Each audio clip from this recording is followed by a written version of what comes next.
welcome to No Broken Legs. I am your host, Evan Belfiore. Joining me on the phone on this Saturday morning is Jimmy Champ. Jimmy, how are you on this just absolutely lovely weekend that we are having here in early October? Yeah, I'd still wish it was a little bit more fall than summer, but we're dealing with it, and we got early morning Browns game tomorrow, so I'm glad to dig into this week's games. I think there are a couple really intriguing good games this week, so can't wait to talk about them. Yes, and we should just briefly talk about what we saw Thursday night.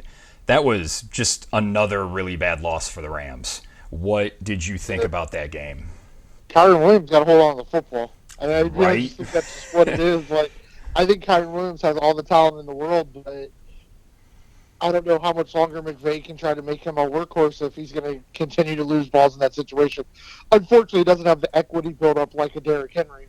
He's still younger in his career, and you got to hold on to the football. I mean, they should have won that game. That was a rough loss. Of course, for us, here, if you listen to the No Broken Legs podcast, we are all for a quarterback making Brock Purdy look bad because that was a horrible contract decision by the 49ers. So I'm all for Mac Jones looking great, but I also thought I still think the Rams are one of the best teams in the NFC, but they have to stop losing games like that. That's a game they should have won.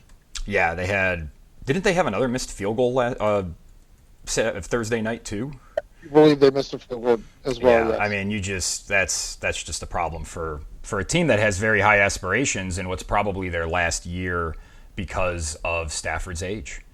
So, I don't know. Let's move on to the Browns. The Browns no longer have a quarterback who's almost as old as I am. They are turning the reins over to Dillon Gabriel. And we should start there, Jimmy. What are your thoughts on Dillon Gabriel getting his first start and the Browns benching Joe Flacco?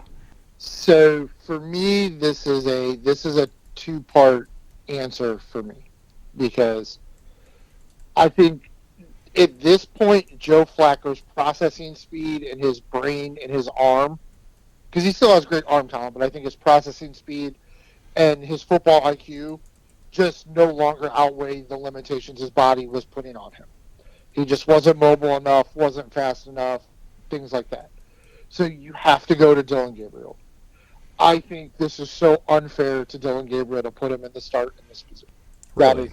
That is where I come on it. I mean, but I mean, this is their guy. This is the guy they've been raving about. They've been raving about him all through camp, even when he looked like shit in practice. And he's gotten a little bit of playing time. He played a garbage time drive where he was able to complete passes against a prevent defense. And then last week, he came in that was just a 3-and-out against Detroit, and they looked like they were playing a real defense against him. So that leads us to the real question of the day, which is, what do you think they're putting him in a bad spot? Are you expecting him to? I would assume you're really expecting him to struggle. I expect every quarterback in the NFL to struggle against a Brian Flores-led, super talented Vikings defense. That's fair. So I certainly expect Dillon Gabriel to struggle against this defense. While the rookie quarterbacks that have played against Brian Flores are not world beaters quarterbacks, Brian Flores has made rookie quarterbacks look really, really, really bad. Yeah, awful. And, I mean, if it was like, this is the decision to make, but we always said when the schedule came out, these first 6 games were going to be really rough. If it was me, I don't think playing Gabriel. I mean, Can I bounce something off you? Yeah, go for it. I think some of the veteran defenders came to Kevin Stefanski, and maybe not players, but maybe the coaches, and it filtered up from the players, and they were like, "Look, this offense is terrible. Like, something has to change. We don't care what, but something has to change. We can't keep doing what we've seen, which is their offense is just completely unacceptable. It's completely broken. I know they got injuries on the line. Their receivers can't catch the football. Regardless of what happening, everything's going wrong. They've got to do something, and Flacco keeps turning the ball over. I don't see any other path forward for this team to continue to go forward. And if you remember, one of the things we talked about in our preview pod for the Browns was how do they keep that defense engaged? Yeah. And I mentioned that they're going to keep the defense engaged by constantly cycling in new quarterbacks and saying, well, Flacco didn't work, here's Dillon Gabriel. And Dillon Gabriel's going to get however many weeks he gets before I don't think he's going to be particularly great. And I expect him to be replaced by somebody in 4 to 5 weeks due to play or injury because he's small. And then that's when you open the door for Deshaun Watson, and then Shedeur Sanders will probably play the last 3 games of the year because they just seem hell-bent on not letting Sanders play at all. Even though these are the things, like they say he's not ready, he doesn't understand enough of the playbook, yada, yada. It's like, but Jason Lloyd's telling me that they don't run half the offense because Joe Flacco can't do it. Right. Which reminds me of what we heard with Watson. They couldn't run the whole offense because Watson couldn't do half the stuff. So, like, when do we get to see the real Kevin Stefanski offense, Jimmy? Because I've been told for the last 4 years this is the real Stefanski offense. But right. I mean, what is the real Stefanski offense? Yeah. I don't like that. I could handle that, but I just personally, I eat the next 2 games and I wait till the Dolphins game. That's just how I would have handled it because I think you're putting Dillon Gabriel in just a horrible situation. Like I think he can play okay enough to keep a game close against a Vikings offense that is struggling. Like, I love the 3.5. I almost think they could win this game if he can have a couple good drives. But Brian Flores is just a great defensive coordinator, and they have so much talent on that defense. But I guess my problem with it is, and this is just what we've talked about, like Judkins has looked okay. I'm not going to say Judkins has looked great, but there's a lot that's gone into it, right? He's basically I'd like to see what he looks like with a decent offensive line. Right. I mean, he's still in his training camp. Basically. Yeah, that's also true. You know what I mean? So he's looked okay. The offensive line is a big problem, and now you're switching from a right-handed quarterback to a left-handed quarterback. So now the importance shifts to the other tackle where you're not good at as well. But it's not like when you've watched, like if you've watched any Browns clips, like, or if you've watched the all 32 or you've seen anything, it's not like these wide receivers have been wide open down the field and Joe Flacco hasn't gotten the ball. No. Like, a lot of his interceptions have bounced off of people. Like, he's also thrown some bad passes, too, which is a Joe Flacco special. I'm just saying the offense outside of Joe Flacco has also not looked good. Oh, like, yeah, it's been a lot of mostly one-on-one terrible matchups that have been won. We are not the only people that have been talking about maybe now we're actually seeing the real Jerry Jeudy. Yeah, I mean, this is even the bright spots on the offense. You mentioned Judkins. He just doesn't seem to have a lot of lanes to run through. And I know everybody likes what they've seen out of Fanning, but he's just catching checkdowns. I mean, yep. Any average NFL tight end can make those plays. So yeah. I haven't seen anything special from him. Granted, competency from a draft pick for the Cleveland Browns is an upgrade from what they normally get. Let's quickly do the line. Vikings, Browns. They're playing in London, right? They're somewhere overseas, yeah. Yeah, it's somewhere over there. Somewhere over there. So get up early tomorrow, have some breakfast, maybe put a little whiskey in your coffee because you're probably going to need it in this game. The Browns and I'm gonna plug real quick. If you happen to listen to this, if this gets out, if we hear this today, Browns fans, if you're in the local Portage County area, I suggest Kent Lane's tomorrow morning for the game, complimentary breakfast bar, and then a Cash Bloody Mary bar. Oh, so there you go. Nice plug. If you happen to be in the Kent-Ravenna area, the Portage County area, I'd head out to Kent Lane's tomorrow morning for the game. The Vikings are 3.5-point favorites. The over-under is 36.5, which lends the fact that these two defenses are really good. Or that's maybe where we should start, Jimmy. How good is this Browns defense? Or how good do you think this Browns defense is? I would like to see one game with a competent offense to make a true decision on what I think the defense is. Because I think a lot of people thought the defense was going to be better than they were against Detroit's run last week.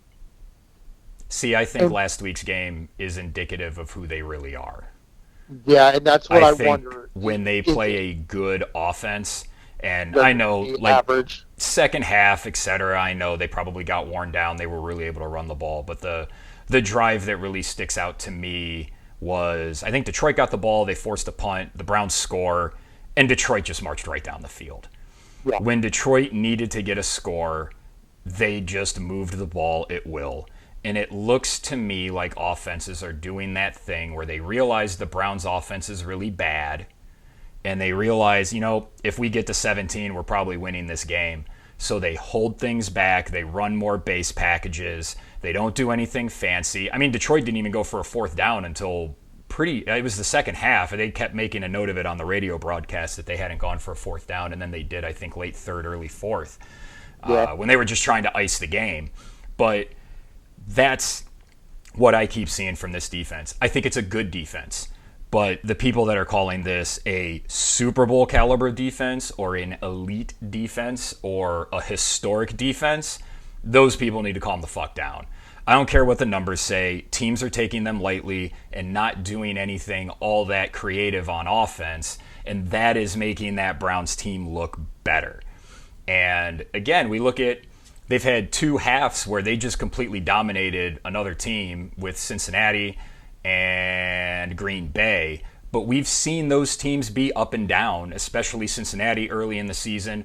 Jordan Love, we've seen him be up and down. Yeah. And this is a game where that defense, if they want me to think they're better than I think they are, that they deserve all the hype that they're getting, that's Carson Wentz over there. Cause some turnovers, score a touchdown, or put your offense in position to get easy points off of turnovers or get big stops, because that's what they're going to have to do, because I think Minnesota is going to be able to score some points with the talent that they have on offense. It's just a question of, can the Browns put their offense in position to get some easy points?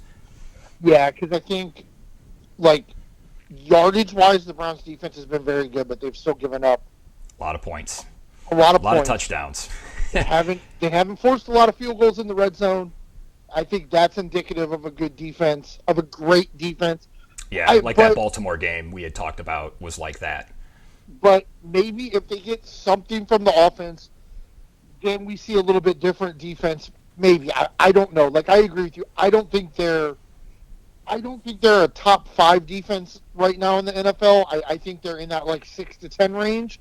But when you have an offense that's this bad, if you're going to win games, you have to have a top 2 defense, and I just don't think they're that. I think with their offense where it is now, if they're going to win games, they need to be one of the 5 best defenses of the last decade, and they're certainly not that. Yeah, and I think, like you said, I think when Detroit wanted to do whatever they wanted to do, they did, and that's a problem. Now Detroit is a top 5 offense in the league. True. So. But they're good against your good, and their good won every time they won it. Yeah. So do you think the Browns can cover the 3.5 here? I'm taking the Browns at plus 3.5. The Vikings offense, unfortunately, Carson Wentz has looked like Carson Wentz. They have so much talent outside of their quarterback. I don't even know if with J.J. McCarthy it's right or not. I'm not sure. Yeah. This just feels like a field goal game to me, so getting that half makes a big difference for me. I'm personally, on FanDuel, I'm probably going to take Browns to cover, Vikings to win. The odds are really good. On a $10 bet, you're making payout of $52. Wow, that's nice. That's pretty good. That's pretty good odds, and I feel like it's a field goal game. I really do. Now, if you think the Browns can just pull this off, go ahead, pull the trigger, take them to win the game. I think this is a winnable game. I just think it's a rough situation to put Dillon Gabriel in. And the Vikings defense is really good. They're going to make his life really hard. And they've seemed to come up with the turnovers when they've needed to. So I like Browns to cover, Vikings to win. I think that's a really good same-game parlay. But I think with the 0.5, I love the 3.5. So I am taking the Browns to cover on this one. I hesitantly like the Browns. It's overseas. Minnesota they just looked bad last week. You can't trust Carson Wentz. And this is a good spot to see, again, what this defense is. Can they travel? Can they look good on the road? Because normally when they go on the road, they get worked. And if they get worked in this game, it's just going to keep getting ugly. So Dillon Gabriel better show something. Yeah, but let's give him, here's a spot. There's not a quarterback that, for the Browns, this is very much like Baker coming in to open the coolers. This is a huge spot. Unfortunately, the city turned on Baker. I don't know if the city will turn on Dillon Gabriel because half of them don't want him. I mean, it's a really volatile situation. I think there's But built-in excuses for him. I yeah, think if but he looks bad, especially they'll be like, well, he only had the week. He had, Minnesota's really good. They're going overseas, and then he'll get some rope because he's a rookie and a third-round pick at that. but here's your chance, man. Yeah, Here's your chance. he's Go got to be take the a job. firefighter, man. Yeah, go take it, man. I mean, you've got a chance at NFL quarterback money. Like, go take it. Yeah, Hopefully it works out. Hopefully this is the guy. Do we think he's the guy? No, but I don't necessarily know if the guy's in next year's draft either. With the way the quarterbacks in college football have looked right now, so I'm not sure. But I want Dillon Gabriel to succeed. It's a tough task these first two games he's going to play in. absolutely. There are other games that you can watch in the afternoon after the Browns play. The first one we're going to talk about is the Denver Broncos are traveling to Philadelphia to take on the Eagles. Eagles are 4.5-point favorites. 43.5 is the over-under. Jimmy, I'm all over the Eagles here. The Broncos cannot beat good teams. Do you think the Broncos are going to keep this close? No, I don't. If it was if I wanted to tease it up to 6.5, maybe. I don't think enough. I just don't think it's enough. I think that defense. I think that Philly defense is just going to swallow Bo Nix. Yeah, Bo Nix is. You've definitely been right on the Bo Nix regression look. He hasn't looked good offensively. Offensively, they're struggling just about all facets. He's made a couple good plays, but offensively, they're struggling. Philly did some really creative things last week. Apparently, they can do everything on offense except figure out how to get A.J. Brown the ball, which is kind of wild to me. I don't quite understand it, but that does seem to be the case. But actually running different plays out of the push-push formation was super creative and smart, which is how they combated, my Buccaneers signing Big Dude to play in the middle, which I just thought it was really creative. I'm all over the Eagles here as well. I think this is a pretty easy one. Right on. Our next game sees the Las Vegas Raiders traveling to Indianapolis to take on the Colts.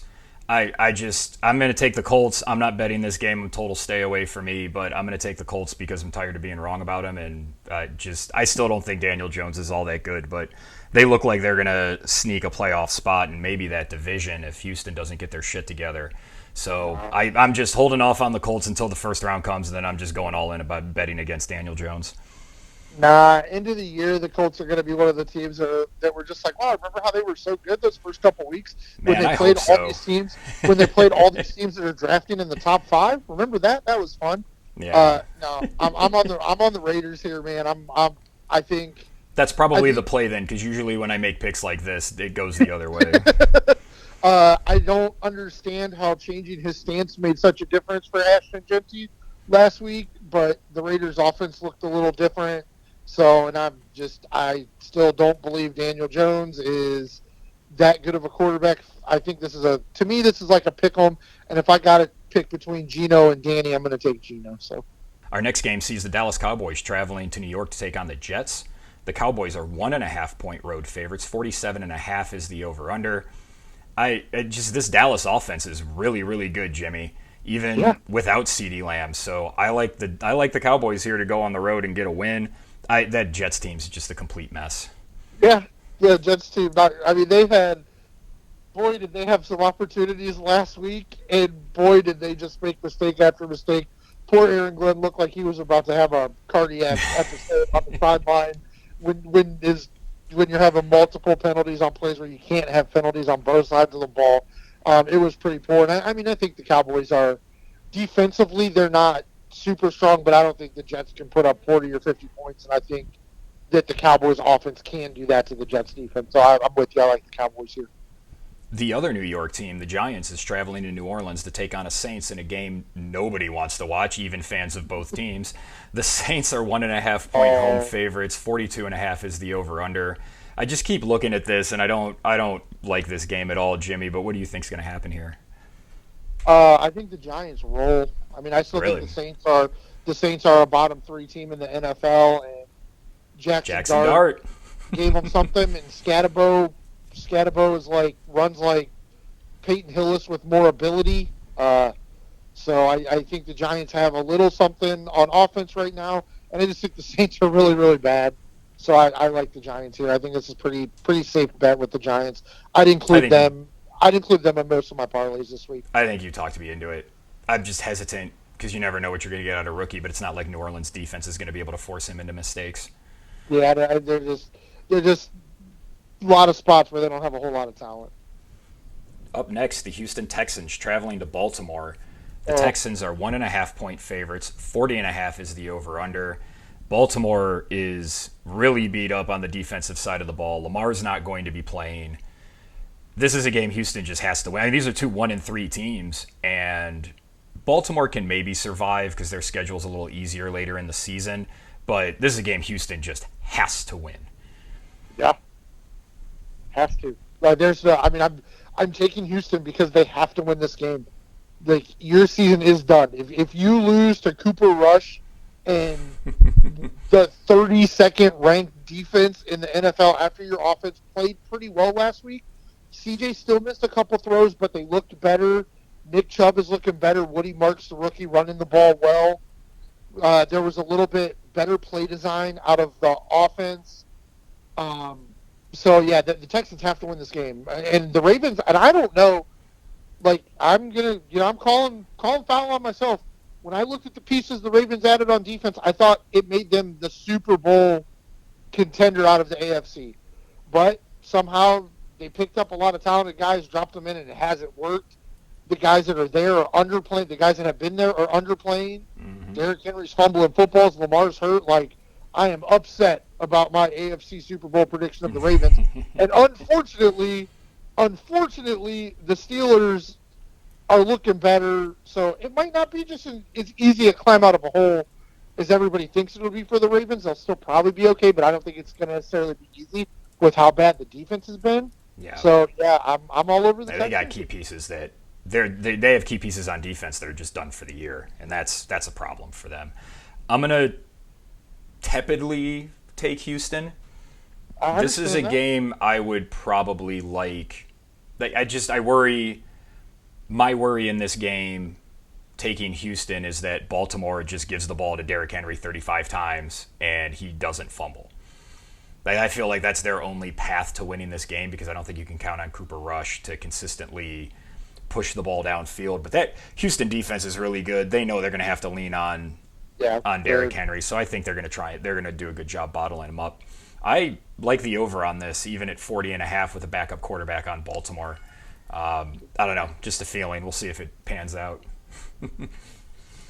Up next, the Miami Dolphins traveling to Carolina to take on the Panthers. The Dolphins are 1.5 point road favorites. 45.5 is the over/under. What do we expect from that Dolphins offense now that Tyreek Hill, he just suffered that horrible injury, and it's just, and then you're playing Carolina, who looked good one week and looked shitty the next. I don't know what to make of these teams, man. I think they're both pretty bad teams, and it scares me to take Miami giving points on the road against pretty much anybody right now. So what are your thoughts on this? They're so beat up. I believe Waddle is fully healthy, so you've got that. I would imagine Miami, maybe tries to get Achane more involved because I feel like they've kind of gone away from him this year, unlike how they have last year. Yeah, that's been weird. This is, for the purpose of our pod, I am taking the Dolphins. I am, as hard as this is for me, because a lot of my strategy this year has been bet against New Orleans, bet against Carolina, and it's only really bitten me once, but I'm staying away from this because I agree with you. I don't necessarily know what either of these teams are going to look like in this game. I like Carolina at home in this spot. I'm not betting it, but that would be my pick if you're, I know a lot of people do work pools where they pick all the games. Yeah. I think Carolina probably wins this game at home, but I certainly am not confident in that. Another game I'm not very confident about is the Tennessee Titans traveling to Arizona. Yeah. The Cardinals are 7.5 point favorites, with 41.5 being the over/under. That Tennessee team is, I think we're just waiting for Brian Callahan to get fired. But on the other hand, I don't know if I can trust Arizona to cover a touchdown against anybody. What are your thoughts here, Jimmy? I don't necessarily know if I think Callahan's going to get fired because I think a lot of the problems here is just the talent on the team. Oh, And it I hasn't don't. stopped teams from firing their coach before. You're 100% right about that. I agree with you here. I think I like Tennessee to. I like another same game parlay here. I think I like Tennessee to cover, Arizona to win. Yeah, I like that bet too. Our next game is a big one in the NFC. The Tampa Bay Buccaneers traveling to Seattle to take on the Seahawks. Seahawks are 3.5-point favorites. 44.5 is the over/under. The Buccaneers started to get some guys back last week. Now Bucky Irving's going to be out. This seems like a tough spot for them. Baker couldn't quite come through at the end last year, Baker couldn't come through on that final drive. Throws the pick that gives all the local people here in Cleveland ammunition to say, "Oh, see, blah blah blah blah." Even though he had 3 fourth quarter comebacks the previous 3 weeks, that Philadelphia team's really good, and they're just better than Tampa Bay. That's my thoughts on that game. Talent-wise, I think Tampa's at a disadvantage. They got Wirfs back, but it's his first game back. We'll see what he looks like this week. They still have guys out. That 3.5 scares me though, Jimmy. Yeah, I don't. I had multiple conversations with people about this game yesterday. I had people just trying to convince me that Seattle is better than Tampa Bay, and I don't buy it. I think Tampa Bay's schedule has been much harder than Seattle's schedule. Agreed. I'm not. I'm all over Tampa Bay here. I can't. I don't understand. Bucky Irving not playing is hard. Mike Evans not playing is hard, but you got Godwin back, who is big help. Still should, if he's 85% of what he is, he's still a really good wide receiver. I don't think the drop-off from Bucky Irving to Rachaad White is that big of a drop-off, and I still like Tampa's coaching staff. I still like their defense. I'm taking Tampa Bay here. I just don't think, and I think probably for both of them, probably for both of the quarterbacks in this game, this is an important game to them, I think. They're probably not going to talk about it, but both of them want to show something, and I'd rather be on the side of Baker than the side of Darnold in that situation. Yeah, so both guys drafted same draft. They were together in Carolina. They both sort of resurrected their careers away from where they were drafted, both drafted by shitty franchises. Yep. So I think I agree with you here. I think Tampa's going to cover because of that 3.5. I definitely see a backdoor cover as a possibility. And I think I don't know if Tampa can win, but I definitely think Tampa can cover that. Yeah, I think that's okay too. And if you do think it's going to be close, not sure if Tampa can win with the half, getting the 3.5 is a big deal. So I think that's a safe bet. Up next, the Detroit Lions, 10.5-point road favorites in Cincinnati, taking on Jake Browning and the Bengals. 49.5 is the over/under here. The Giants, the Lions are a really good team, and they tend to not fuck around with bad teams. I think they easily clear this, like they easily cleared the spread last week against Cleveland. Yeah, I like the Lions in the over here. I think that's probably enough talk of this game. Cincinnati, oh boy, the Ohio teams are just in a bad way, man. Yeah. Up next, the Washington Armada traveling to California to take on the LA Chargers. The Chargers are 2.5-point favorites. 47.5 is the over/under. Everything, the Chargers fallen off after a really good start. I think they're going to cover this spread because I think they're still a really good team, and I think Washington has definitely hit that regression. Yeah, and right, and this is Daniel's first game back, so he's that always a little different, and they have a lot of playmakers out. So I agree with you. I think last week, every year, every good team has a performance like the Chargers had last week, where you're just like, that's so weird, but it happens. Every team, every week. It's hard to predict when it's going to happen. Happened to the Chargers last week. I agree with you. I think they bounce back. Easy cover here. Our next game sees the Patriots traveling to Buffalo to take on the Bills. 8.5 is the spread in this game. 49.5 is the over/under. Buffalo just looks like they're in cruise control, but they do this every year, as Nick Wright likes to call them, the perennial September champions. Do they continue rolling here? Can New England keep this game close? I imagine Buffalo probably wins, but I'm taking New England with all those points. Yeah, this is a really good candidate for a teaser. If you want to bump this up to bump it down to like Buffalo 5.5, or even if you want to make sure you're covered if it's a field goal. Tease it down to 2.5, and then find some other games. You have the Detroit game. You can probably bump up to 13.5, so you have a 2 touchdown, and you can put those two together, probably get some nice odds, and you can feel pretty comfortable watching those games. Yeah, I think it's hard to try to determine when turnovers are going to happen, but that's really been New England's kryptonite, and Mike Vrabel has kind of seemed like he went to the office and said, I don't think that Henderson guy fumbles as much as that Stevenson guy, so just give him the goddamn ball more. But Stevenson has looked better and done more with his carries, and that's just that shitty choice you have to make as a coach. Do you go with the guy that gives you a little more pop, or that fumbles, or do you go with the guy that's maybe not as good? And I think he's making the right decision. Yeah, I think you have to go with Henderson, because they don't have, and they're just not a good enough team that can overcome turnovers, especially against a team like Buffalo.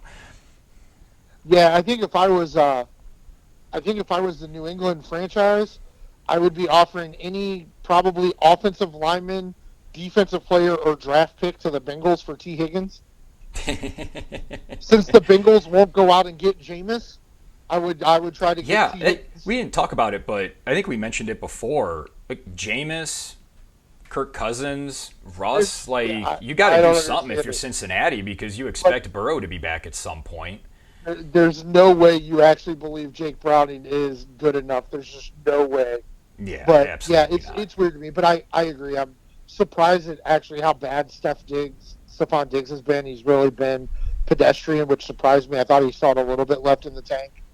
But yeah, I think New England keeps it close. I don't think I can take them to win, but I think they. I would be shocked if they won this game in Buffalo. I wouldn't be shocked. I would not be shocked. Well, I guess I wouldn't be. It's not September anymore. If they get a terrible game out of Josh Allen, that's the only way I think New England can win this game. Yeah, it could happen. But yeah, I wouldn't be shocked. But I definitely expect Buffalo to win. But yeah, they do always drop a game or two in division that they shouldn't.